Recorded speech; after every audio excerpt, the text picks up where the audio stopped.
Good morning, good evening, good afternoon, trader Steve here at Logic FX Trading, and welcome to our trading room recording on Friday, the 30th of July 2021. Thank goodness it's Friday, as they say, guys. We did well yesterday. We clawed back a lot of that drawdown we'd made earlier in the month. I think today could be a little bit of an off day. Often you get that. If you get a little bit of a run, you'll get a little drawdown. So just looking at the figures on Bloomberg today, certainly over in Asia, is a bit of a drawdown. So we expect a little bit of negativity this today. But the important thing is that we got away with that. At one point, we were 3.75% drawn down for the month, and that's just a nightmare. So on the way that I trade, guys, I don't tend to get it too high on the upside, but I also don't like getting it too low on the downside, try and balance them out. And we're aiming for 20% for the year, guys. Now, maybe next year, depending on circumstances, maybe we change the strategy and push for a little bit more. But also, if you push for a little bit more, then your downside risk is higher. So, do you go for a steady Eddie or do you really try and ramp it up? We'll make that decision at the end of the year. This year, it's steady Eddie. Hopefully, we'll get somewhere near 20%. If we get over, brilliant. And if we get under, well, we're not going to throw the baby out with the bathwater, are we? The important thing is that we're making progress with this account. Okay, just economic calendars to start with, as usual. As we saw yesterday, unemployment in Germany dropped massively, and as did the unemployment rate.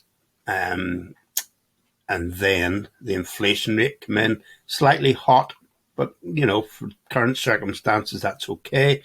This was interesting. GDP growth rate in the United States came in slightly better than the revised for last quarter, but below forecast.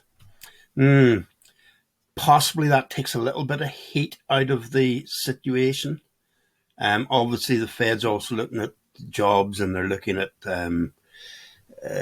inflation and et cetera. But GDP is another one that they keep an eye on. Like 6.5 is high, but this is probably due to base rate effects. In other words, this time last year it was zero. Well, not zero, but it'll be very low. And then it's the change over that period of time. So eventually this will settle back down into, 2-3%, which is kind of where you want your economy to be growing. So, okay, so that was yesterday, guys. Let's have a quick look at today. A lot of information out, particularly in Europe, which I'm not overly concerned about. I focus on the United States, guys, but obviously Europe's out there, so let's have a look at it. GDP, Germany and Italy, core inflation rate in the Eurozone, growth, whole pile of stuff coming out, and then a bit of Mexico, which I don't deal with the peso, guys, so that's not important to me. The first figure out today came in at 9.2 for their growth, which is slightly less than the forecast, but yet again, because of the circumstances we're in at the minute, that's not necessarily a bad number, guys, so don't worry too much about it. And then growth in Italy came in at 17.3%, revised from 0.7%, but yet again, it's base rate effects, guys. It's just compared to, getting up and running again, so we can't read too much into these numbers. And then we'll look to see what comes in here. Now, the one thing is that, listen, that's a pretty good growth number. It's only in red because the forecast was 4 points higher, guys. Or would it be 40 basis points higher? But it's only red. It's a good growth number. That's a good growth number. We'll see how these come out. So it could attract a bit of attention into Europe, which could draw some more money into Europe, which could boost the euro and continue to push the dollar down within the flat correction that we're in, guys. Okay, so that's good. And then Michigan consumer sentiment final. I never know if I say that correctly or not, guys. Michigan consumer sentiment final. To be honest, I never pay much attention to it. It's Friday afternoon, and by the time we get to there, I'm kind of switching off for the week, guys.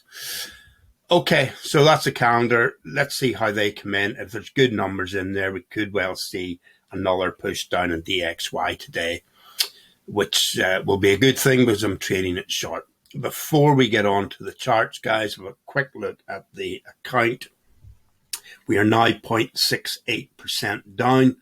Not sure how today will come in. The VIX is up, so that usually indicates that the markets are going to be down. But we've got a mixed, a balanced, well, hopefully it's balanced account. So, you know, maybe they're down, but gold goes up, so it balances out. We'll see where we come out. I'm not expecting this to suddenly drop again, guys. Maybe it comes in a few more points down. If it comes in 1% or thereabouts, I'll just accept that. Okay, not a problem. We're still on 10% for the year so far, and with 5 months to make up the other 10%. That's fine, guys. On the portfolio, just a quick look at the chart. We haven't looked at this before. I'm not entirely sure how they calculate this, guys. I'm not overly concerned about it, other than sometimes it makes you look really bad. If you get a bad month, it dives like a rocket. But really what you're trying to do is just have a nice steady eddy growth as you go on. And obviously you'll get weeks or days when there's drawdowns, you know. So that chart is looking good. I think this is for the year, isn't it? Yeah, the current year. So this chart's looking good for the account this year. And then just into the portfolio, I just want to run through a few things. Now, I did say that I'd put a couple of videos out about individual stocks. I am still doing that research, guys. What's kind of happening at the moment? You need to get it into your routine, and I probably need to do them. Either bang a few out over the weekend and then release them during the week, or I need to maybe do them in the morning after I've done this. Just depends what else is going on in the day, guys. Because the plan was to do them in the evening, and to be quite honest, I'm tired in the evening. Doesn't mean I'm not awake. It just means that the brain's a bit, you know. So I like to relax in the evening. So I'll get them done. I want to do Baidu and I want to do Teladoc. I like both of those companies, but I want to show you the reason why I like them, guys. Not just say, hey, I like those. I want to get a nice... And I think once we get one done, although we did do one a few months ago on AbbVie, which worked out quite well. And I'm no longer in AbbVie, but I got my 5% or 10% out of it, whatever it was that I got out of it. So we'll do that, and we'll start getting those out, possibly even daily, guys. We'll have to see how we go with that. So let's have a quick run through. I added to my Baidu position. Remember, and they're starting to come into the green. I don't want to talk too much about it now because we will put the, it's basically Google for China, guys, with a much, much bigger population, although obviously Google services Europe and other places as well. But it's potentially absolutely massive, massive upside potential to it. But wait for the video before you make a decision, guys, unless you've done your own research, obviously. So Baidu have added 2. Gold came back yesterday. Remember, we're building a gold position as an insurance policy against any future drawdown in the markets, but also because I do believe that gold will go higher from where we are, gold and silver. So we built those. Got a little bit into physical gold, physical silver, and then little bit of Peloton. Talked about that the other day. I've always been wanting to get into it, but it was always for me overpriced. It dropped. Is that the, oh, that's my chart. That's not. I was going to say, thought it dropped. Peloton's chart dropped quite significantly significantly recently, and this just isn't playing the game at the minute, guys. It dropped from the highs back in January, February, guys, and in and around here, I thought, well, listen, let's give it a go. So we got into Peloton. I'm not enamored by it, guys. It's not one of those but it just seems to be every time you look at someone's successful portfolio, they seem to have it in there. So I just thought, well, let's get it in there. Rio Tinto's come back. It dropped and it's come back up again. Teladoc, I love Teladoc. Oh, dollar. We're in 5% and 6% on the $2 trades that I took earlier in the week. Ordinarily, I would, when it gets into 5 or 6, 7, 8%, I would just usually take it, guys. Just with the strategy we're running this year. I've decided to let these run, and when we look at the DXY chart, well, that's interesting, but we'll talk about that in a minute. When we look at the DXY chart, I'm looking for at least a 50% retracement. That's just based on this being an ending diagonal, guys. But this could well make its way down into that area. And if we go over to the, if we go over to euro dollar, I think it was JP Morgan going back a month or so ago, maybe 2 months ago, had put 125 euro dollar in as a target. Now, that doesn't mean they're right, guys, but it's just interesting that they, you assume they've done some calculations and they have that. So I'm not going to try and get to there, but it gives me a direction. And then obviously the ending diagonal there gave us a direction as well. So, when you get stuck in these things, guys, you often say to yourself, am I right? Am I right? And then so often they come right. And this is the basis of your technical analysis, guys. But what's even better, and we didn't have it this time around, what's even better is when you get something like this and you've got the fundamentals behind you to say, hey, fundamentally, this is going to do that, and we're getting an ending diagonal, then you can really trade it with confidence, guys. The problem we had this time around was that the Fed's saying one thing, the market's saying another, and you're wondering, is the Fed going to start to crumble? And it would have only taken Chairman Powell the other day to say, with the numbers the way they are, we're seriously considering, shifting it forward. He wouldn't have said it that way, but if the market had thought that that's what he was saying, the dollar would have gone off in the other direction, guys. So we had to be very careful. So it started this path. I've got my stops to zero, not on this, obviously, on DXY. I have my stops to zero up in here, wherever it was.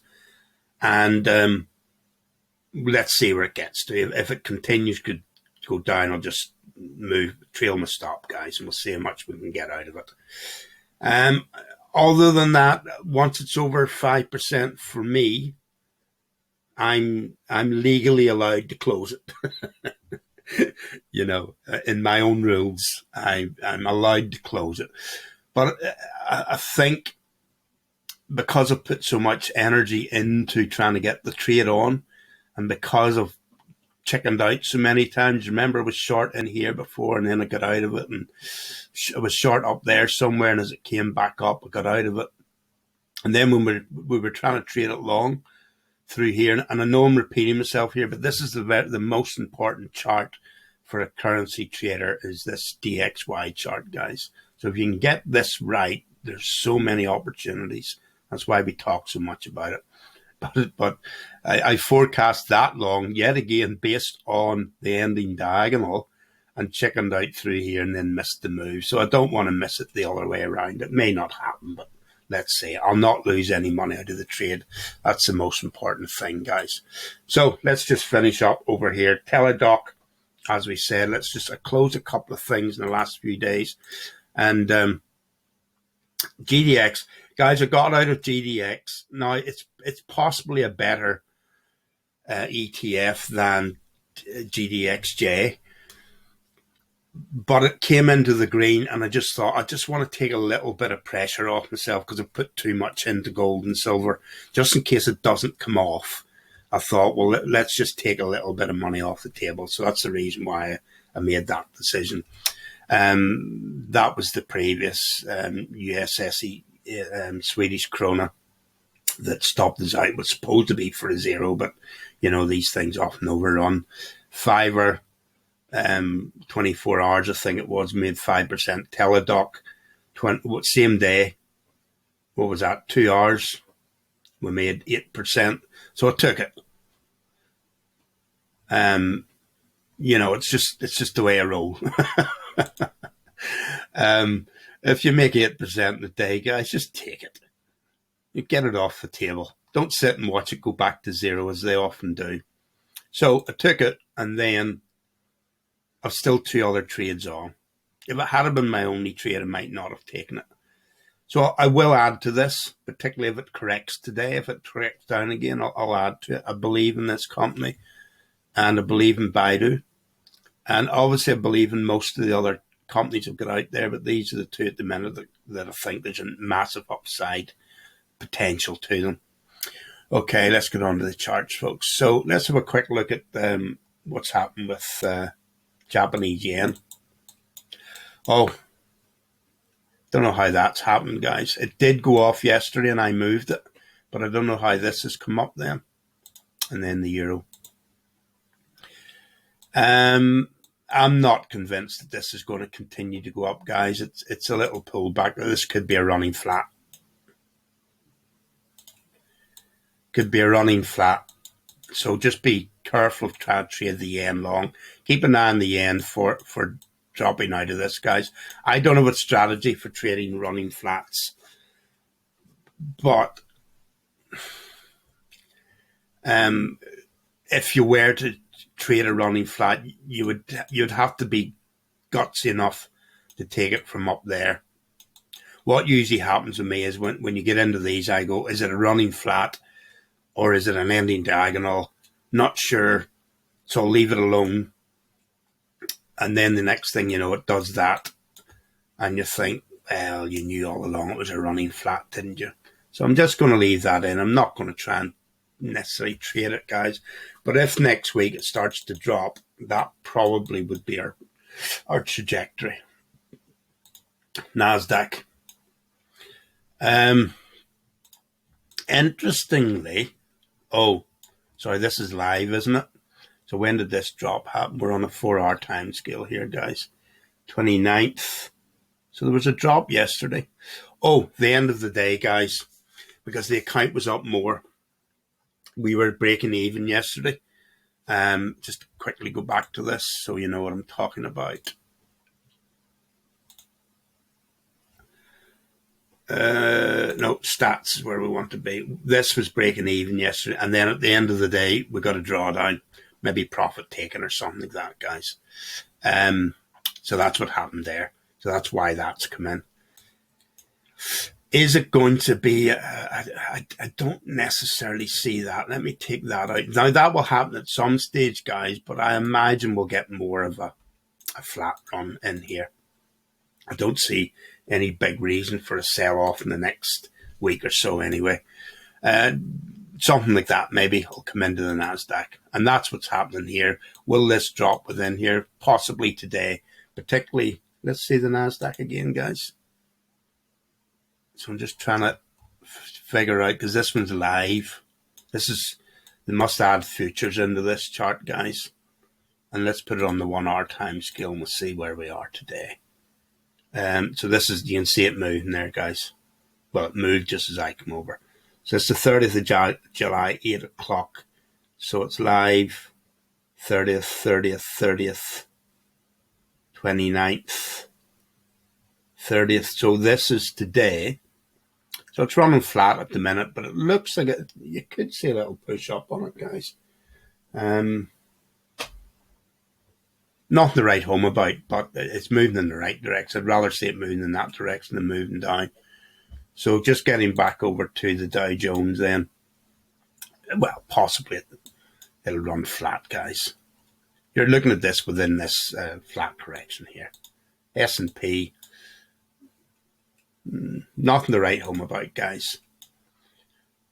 Nothing to get excited about, nothing to worry about. Nikkei still in that correction. UK's come off a little bit from, it hit the top of that channel again, it's come off. So potentially it'll stay in this. And if you were going to trade this chart, you'd look to trade it from there, guys. Doesn't mean it can't take off from there. French, little push up today. Maybe it's going to go into an impulse. Remember, we were looking for a setup there. Having said that, you never know. Maybe this is where it stalls out. Little double top coming in there. German, same thing. It's opened short and it's closing the gap. Chinese, oh, it's rebounded down again, guys. Ooh. But I wouldn't say too much wrong about that, guys. If that's the bottom, and of course I don't know that it is, you've had it come down. This could be a little pivot point. You've got an impulse up on a lower time scale. Obviously, we're in the 1 hour here. But if you looked into that, it's a beautiful little impulse. Now you've got a zigzag. What's going to happen next? Well, you would imagine that's going to happen next, wouldn't you? Now, I'm not saying you trade that chart based on that, but just as an overall package, I would say that's about to go long. And then Hong Kong, obviously these days, looks very similar to the Chinese.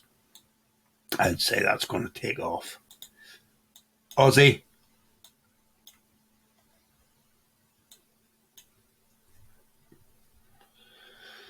I don't know if it's going to pull back down again, guys.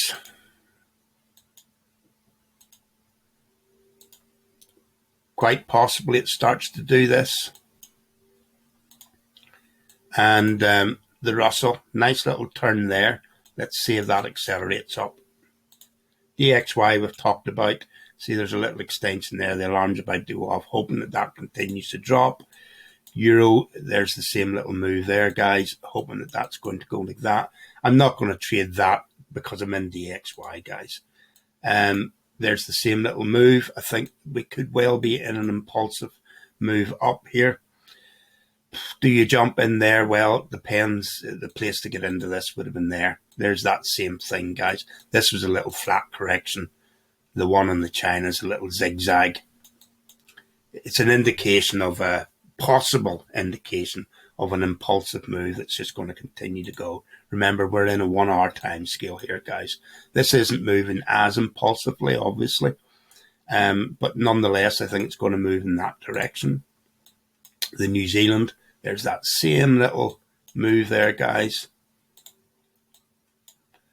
The CAD, do you remember when it was running flat? Now, I didn't say it with any degree of confidence, so, I have to hold my hand up, guys. When I'm confident, I'll tell you. I'll say, hey, guys, this is going to break out. This is going to go. We didn't know what way the dollar was going to go, but we suspected it was going to do that. So I suspect that this will continue to drop. This is the other one I am in, and I'm hoping that it continues to move down. The yen, I don't know about, guys, at the minute. If that yen, well, no, leave that alone.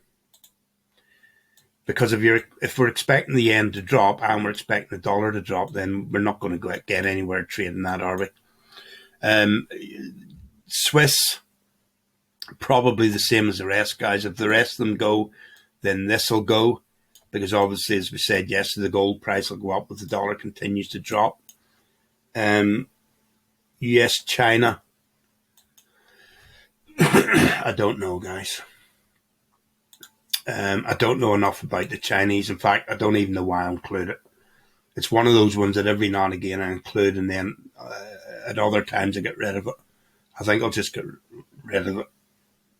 Yeah, let's just get rid of it. If anybody wants me to cover it, I'll bring it back again. I think that's kind of what happens. Somebody asks for it, and then I start including it again. But I never trade it, guys. Gold, well, there's the nice little move up we were looking for when we got that. Said it would break out. Hopefully that continues on up today.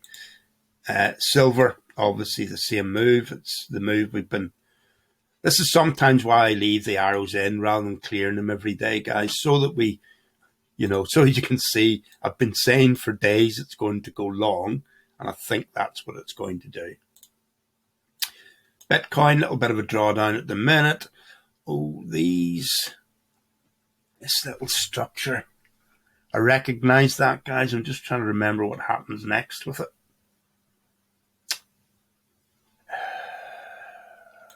No worry, I'm not going to start selling Bitcoin because there's a potential downside to this. Maybe it draws down to there. I recognize that structure, guys, but I can't place it. Sometimes you see a structure and you can immediately go to another chart and go, hey, do you remember the last time that happened? Here's what most likely is going to happen. So I kind of recognize that, but I can't remember where I've saw it before. It might come to me. There was a nice push up this morning on Ethereum. It's the only two I trade, guys. I have tried trading other things, but I think these are the two biggies. So I've got a little bit of this on Coinbase. So it was a nice move up. We're getting a drawback, but yet again, it's a very similar chart to the oh my goodness, to the Bitcoin chart. So whatever it's going to do, it's going to do. But I do think it's going to continue up. Oil, it's creeping up. Good for CAD, but I think it will eventually run flat. But that's still good for the CAD, guys. Oil prices up around there, bringing in billions. EuroCAD. So no, because I'm looking for the CAD to continue to strengthen, and I'm looking for a bit of upside to the euro. So I'm going to take that out, and I think it's going to continue to do what it has been doing for so long, guys. It'll continue to do that. Euro-Oz.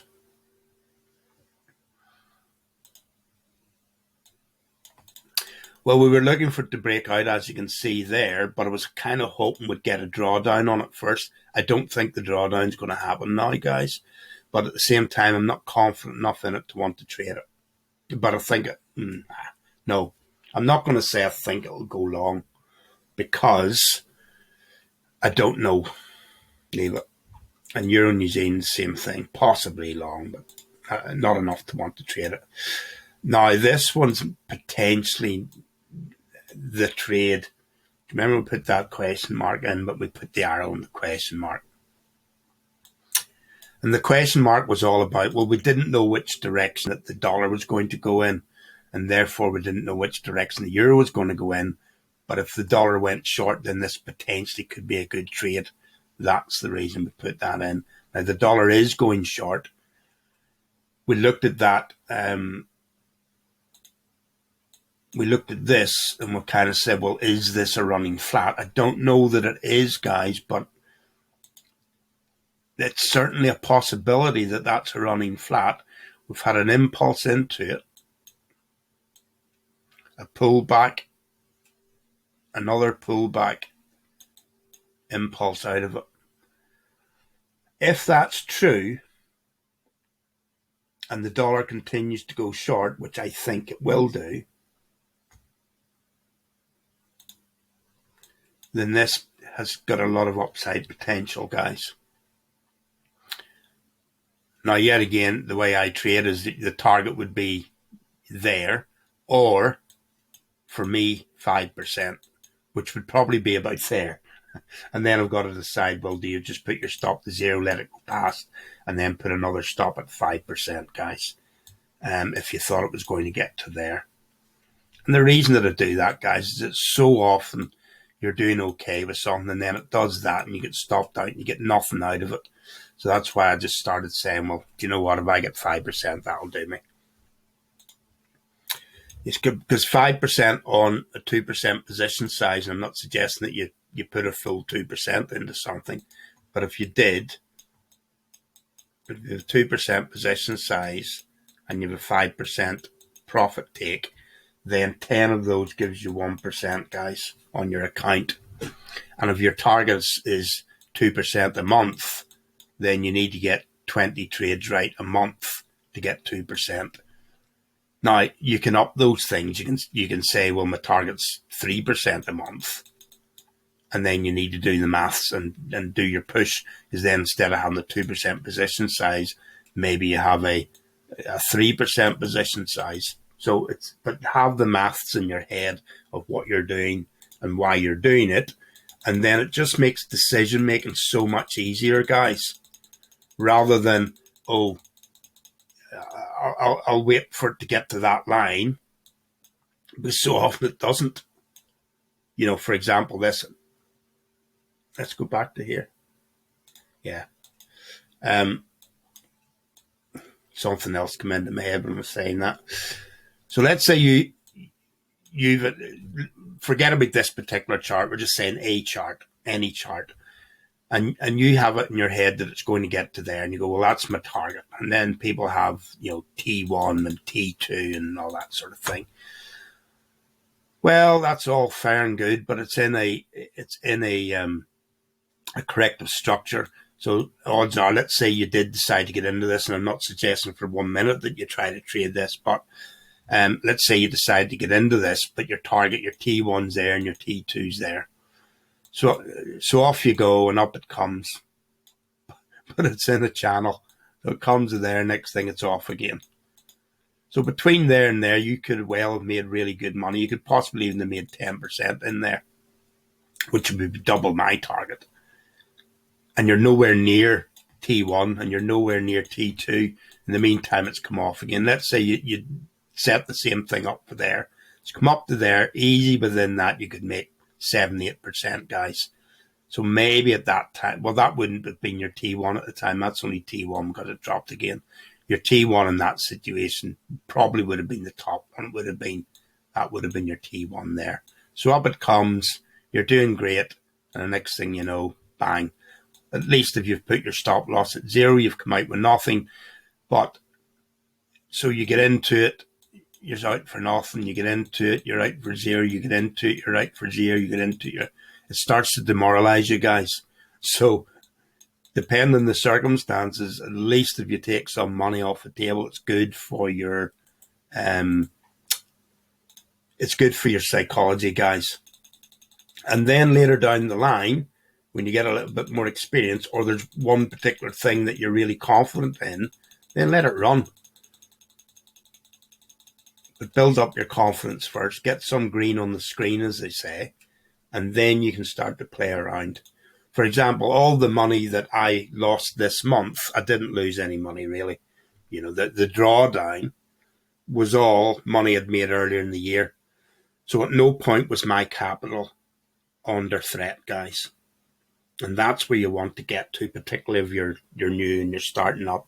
You want to have the capital that you put in your mind is here.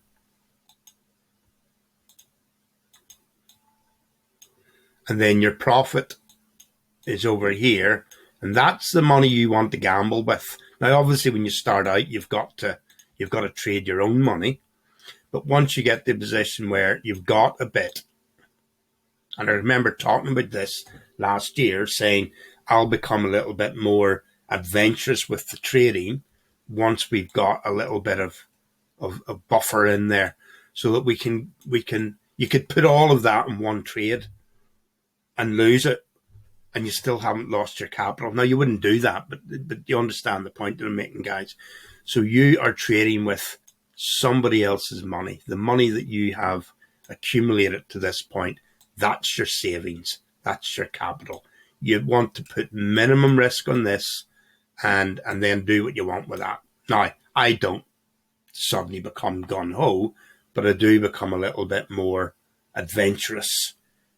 And as the account grows, and if you stick around, and as the account grows, if this becomes bigger and bigger and bigger, then I'll maybe move the line from there to there or to there. And you say, well, that amount will really go for it. But this amount will trade conservatively with. That's not a set amount, guys, but just in your own mind, you say, hey, listen, I can take $1,000 and really take a risk with it, because at no point is my capital going to be under threat. And the only time your capital will then become under threat is if you got a massive drawdown in the markets and you hadn't made any provision to protect your capital, guys. Always protect your capital. If you've got your capital, you're in the game. If you don't have your capital, you're just watching from the sidelines, guys. And you can't get any experience trading a virtual account, guys. If you're brand new, certainly trade a virtual account, but the difference between a virtual account and a real account is massive. So I'd always suggest that even if you open a small, a few $100 account, and just get some experience of trading it, guys. And for those of you who have big accounts, you know what I'm talking about because you've been there. Pound CAD, yeah, I'm not going to trade that for all the reasons we talked about yesterday. Pound Oz, yeah, it's taken off, and if we had been in it, fantastic, but we're not. Is it going to start accelerating up? Quite possibly, but I would have to have already been in it. Little running flat there, guys. It's broken out. Maybe it pushes on up. The only way that I would trade this now would be if it were to correct back down again, which is what we said when it was here. Has to just be systematic, guys. And then you have the patience to wait for it to happen. Pound New Zealand, same thing. And we got that nice impulse. We did say back to here when it was a little double top there. Remember, we're in 4 hours here, guys. But if I was training you, we would obviously go into much greater detail on all of these things and would go down lower. But back here, we hit a double top, and automatically I would have drawn this squiggle here. Oh, there's lots of squiggles. But when you get that, I would automatically do that and put an alarm line in and say, well, if over the next couple of weeks this gets down here, there's your trade, and there you have it. What next? Well, possibly more upside to it. But I would have preferred to have got involved down there and then have your stop at 0. And then if there's upside, you're away, guys, and then you can trail your stops. But I can't get into all that sort of training in here.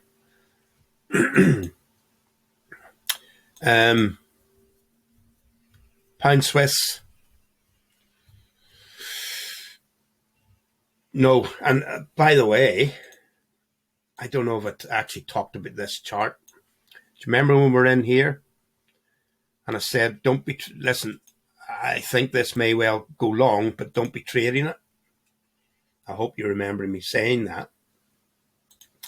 And the reason was, there was 2 reasons for it. One was, if the stock markets suddenly started correcting, then you're going to see a move to safety, which would have pushed the Swiss short. If the Fed had said something different, the euro would have gone short, which would have pushed this short. And the fact that the dollar's gone long means that the dollar's gone short means that gold has gone up, which has also strengthened the Swiss.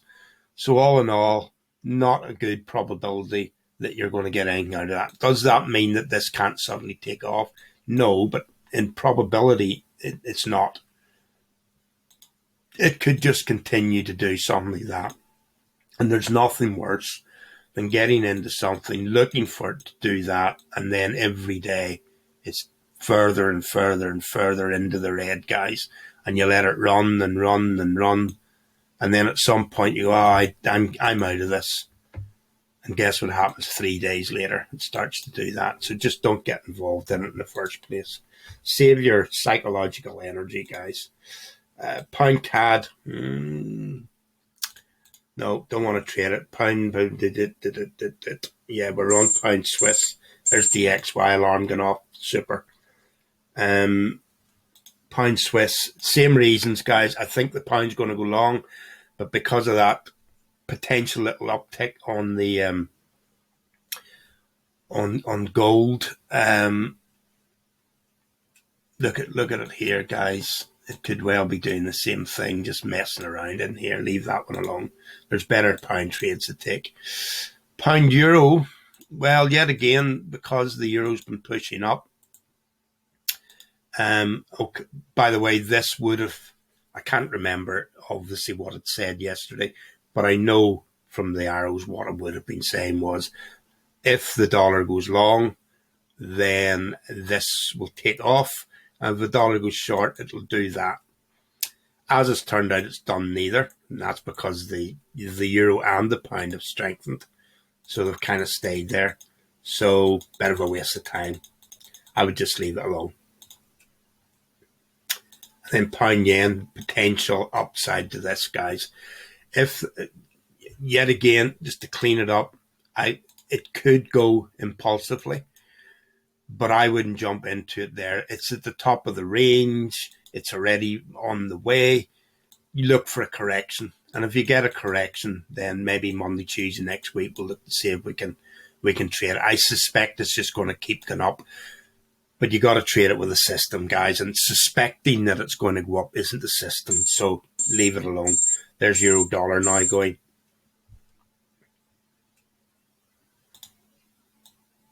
So we've had another little push up, which has come in as that. Is there any information over here that's made that suddenly happen? 10 o'clock, 9:59. Now, this hasn't updated yet, but there must be good numbers in here, guys, which is the reason that the euro suddenly started moving along. Too big a coincidence that that's 10 o'clock and we're on 10 o'clock, guys. So that's nice. Let's see if there's... Let's go and look at our dollar. Yeah, we're now 6% and near 7%. So this has moved. These have each moved 1% while we've been talking. Euro, where were we? We'll just rush through the rest of them, guys. Aussie yen, same thing. If the yen goes short, that will go long. Aussie New Zealand, I don't know, but it's potentially running out of puff on the way down, so there may be upside to it. I'm not happy with trading that one at the minute. I knew that was the Swiss before I even looked up, because there's the same structure you have with all the Swiss trades at the minute. No, don't trade that one, guys. Aussie CAD, don't trade that one. I don't know the difference between the two of them at the minute. Swiss yen, possible upside to this, guys, but it's not a great place to get involved. But what I am going to do is I'm going to take that downside arrow out. Wherever it is. Final two. I think this will continue to push up, but I wouldn't want to get involved there, guys. There are people that trade breakouts, folks, but it's just not part of my strategy. Little running flat in there, but at the minute it's a zigzag with a running flat as the C wave, as it were. But it could turn out, dare I say it could turn out to be a 1 running flat 2, and then off you go 3, some sort of 4 and a 5, bringing us up into there.